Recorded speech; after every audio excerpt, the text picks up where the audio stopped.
Hello friends, मेरा नाम है प्रियंका और आज है मेरी स्टडी का डे 87। तो मैं कर रही हूँ अपनी तैयारी यूपी टीजीटी होम साइंस की। जो फॉर्म पहले फिल किए जा चुके थे उनकी तैयारी अब चल रही है, क्योंकि एग्ज़ाम कई सालों में है तो उसकी तैयारी बेहतरीन तरीके से होगी। तो मेरा मानना ये है कि अगर आपका एक चीज़ पर कंसंट्रेशन है, यानी एक चीज़ पर फोकस है, तो आप आसानी से उसको कवर कर सकते हो। ये मैं कल बात कर रही थी फैटी एसिड्स की, जो मतलब असंतृप्त वसा अम्ल और संतृप्त वसा अम्ल की मैं कल बात कर रही थी।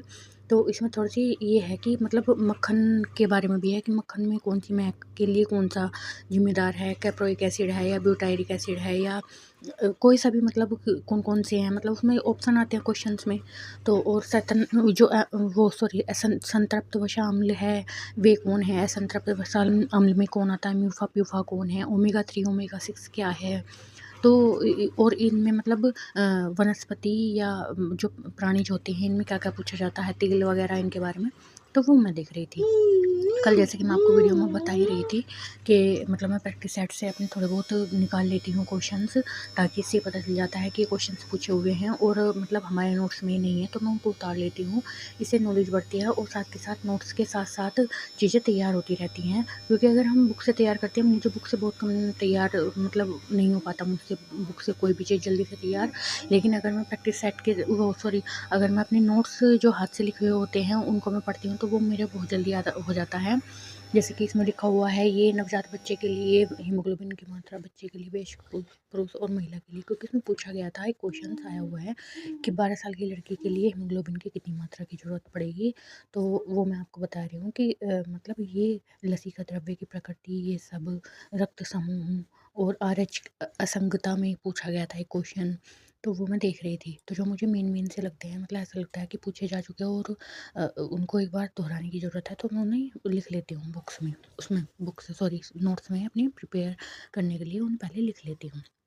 तो मेरा मानना ये है कि अगर आप फुल डेडिकेशन के साथ, मतलब फुल अपनी आत्मविश्वास के साथ, या एक तरीके से अपनी क्षमता अनुसार अच्छे तरीके से परफॉर्मेंस करते हैं, या मतलब अपनी किसी भी चीज़ को शेड्यूल बाय शेड्यूल मतलब फॉलो करते हैं, तो वो काम आसानी से हो जाता है। अगर अगर आप ये सोचते हो कि 2-4 दिन पढ़ लेंगे और फिर 5-6 दिन की छुट्टी लगा देंगे, तो उसमें पढ़ाई नहीं हो पाती। पढ़ाई कंटिन्यूटी से होती है कि हम किस तरीके से किस चीज़ को मैनेज करते हैं और किस चीज़ से अपने काम को मैनेज करते हैं। और अगर आपके साथ बच्चा है, तो आप उसे किस तरीके से मतलब हैंडल करते हैं। ये है कि हम अपनी किस चीज़ को ज़्यादा प्राथमिकता देते हैं। अगर हम किस चीज़ को ज़्यादा प्राथमिकता देते हैं, तो वो ही हमारे मतलब काम के नतीजे का या अच्छाई का एक सबक होता है कि हम मतलब कुछ अच्छा कर रहे हैं। और मेरा ये मानना है कि अगर आप अपनी पढ़ाई पर ज़्यादा कंसंट्रेशन करेंगे, या ज़्यादा मतलब अपनी जो कार्य क्षमता है ज़्यादा बढ़ाएँगे, और तो आपका मतलब रिज़ल्ट अच्छा आएगा, मेरा तो ये मानना है। और मेरी जो बेटी है, ये 9 या 10 बजे जाकर तो शाम को सोती है और सुबह 5 बजे उठ जाती है। तो मतलब रात को 9-10 बजे सोई है और सुबह 4-5 बजे से उठती है, 1-2 घंटा खेलकर फिर सो जाती है। तो मुझे पढ़ाई का बहुत कम रात में टाइम मिल पाता है, लेकिन दिन में मुझे काफ़ी टाइम मिल जाता है। सुबह का नाश्ता, दोपहर का खाना, शाम का, और मतलब घर के थोड़े बहुत काम, और फिर मतलब पढ़ाई के लिए अच्छा टाइम मिल जाता है। तो मेरा ये मानना है कि अगर आप पढ़ाई को मतलब अच्छे तरीके से लेकर चलोगे कि मतलब मुझे कुछ काबिल बनना है या कुछ करना है, तो वो आपके लिए अच्छी चीज़ें साबित होगी। मतलब आपके लिए एक गुड न्यूज़ है कि आप किसी चीज़ में, किसी क्षेत्र में बहुत अच्छा परफॉर्मेंस कर रहे हो। तो मेरा तो यही कहना है कि डे 87 आ गया है और डे बाय डे एक-एक दिन घटता जाता है, और वैसे भी सर्दियों में दिन छोटा होता है, गर्मियों में दिन मतलब ऐसा लगता है पहाड़ के पहाड़, रात छोटी होती है। तो उस वजह से मतलब उसी वजह से इंसान फिर तैयारी करता है कि किस-किस टाइम मुझे किस-किस सब्जेक्ट को देना है और किस तरीके से अपनी तैयारी को मैनेज करना है। और मेरा ये मानना है कि मतलब हमें काम भी होते हैं, बच्चे को भी सँभालना होता है और फिर अपनी पढ़ाई भी होती है, तो 3-4 काम एक साथ बैलेंस करके लेकर चलना पड़ता है। तो मेरी वीडियो आज की यही है कि अगर आप किसी भी क्षेत्र में मेहनत कर रहे हो और मतलब अपनी सक्सेस पाने के लिए दिन रात एक कर रहे हो, तो आपको ज़रूर सक्सेस मिलेगी। और मतलब इस चीज़ पर अपना फ़ोकस रखें कि मुझे किस मतलब सब्जेक्ट को ज़्यादा समय देना है, कैसे पढ़ना है, किस टॉपिक से अच्छी तैयारी करनी है, और किस तरीके से तैयारी को मतलब इस तरीके से करना है कि मतलब डीपली नहीं जाना है, बिल्कुल डीपली, क्योंकि यूपीटीसीटी में इतना भी डीपली नहीं आता है डीपली, लेकिन मेरा मीन्स वो है कि कोई चीज़ अगर प्रैक्टिस सेट में कम पूछी जा रही है, तो उसमें ज़्यादा नहीं वो करना है कि इस चीज़ का मतलब ज़्यादा ही उसमें पढ़ाई करनी है। तो मेरा ये मानना है कि अगर आप अच्छे तरीके से और सिंपल वे में अपनी तैयारी करते रहोगे तो आप 2 ढाई महीने बच रहे हैं। ये मतलब आप मार्च मान लो, अप्रैल मान लो, और अब तो ढाई, हाँ, ढाई कहेंगे, ढाई महीने ही हैं। और क्योंकि दिन घटते जाते हैं, एक-एक दिन पीछे को घटता जाता है, और जो वापस समय चला जाता है वो कभी लौट कर नहीं आता है, चाहे उसमें कोई भी दिन हो।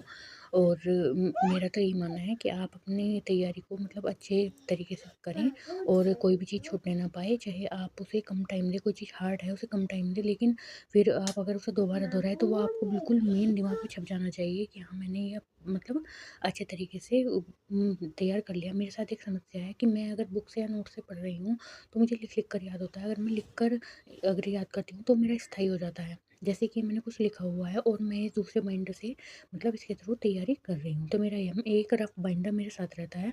हमेशा पहले से अगर मैं पढ़ती हूँ, तो लिख-लिख कर याद करते हैं तो वो चीज़ें स्थायी हो जाती है, और अगर मैं पढ़कर कोई चीज़ याद कर भी लेती हूँ बिना लिखे तो वो मतलब 2-4 दिन बाद ही दिमाग से आउट हो जाएगी।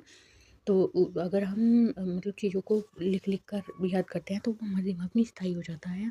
अगर आप 1 या 2 महीने बाद भी उस क्वेश्चन को पूछेंगे तो उसका तुरंत जवाब आएगा, लेकिन अगर रट्टाफिकेशन से करेंगे तो तुरंत के लिए तो बेटर है, लेकिन तुरंत के बाद वो बेटर नहीं है। और आप कहोगे कि तुरंत की ही तो ज़रूरत है, लेकिन मेरा ये मानना है कि तुरंत में भी वो इंसान भूल जाता है रट्टाफिकेशन में, और अगर वो स्थायी रूप से याद करता है तो वो अच्छा मतलब रिज़ल्ट आता है उसका। तो यहाँ पर लाइट हो रही थी ऑफ, थोड़ी-सी कम सी लाइट है इस वाले रूम में, तो मैं आराम से मतलब लिखने में कोई समस्या नहीं होती, फ़ोन से देख कर लिख रही थी। तो मेरा ये मानना है कि मतलब अपनी तैयारी को अच्छे तरीके से करें और अच्छा मतलब स्कोर आए आपका, और पढ़ाई को इस तरीके से मैनेज करो कि हमें किस-किस चीज़ को कैसे-कैसे मैनेज करना है, मतलब पढ़ाई को कितना टाइम देना है, 6 घंटे, 8 घंटे, जितना भी आपके पास समय हो। हम ये नहीं कह रहे कि आप 8 घंटे पढ़ो, लेकिन जितना भी पढ़ो उसे स्थायी रूप से अपने दिमाग में छाप लो। और आज की वीडियो मेरी इसलिए थी। Thank you very much.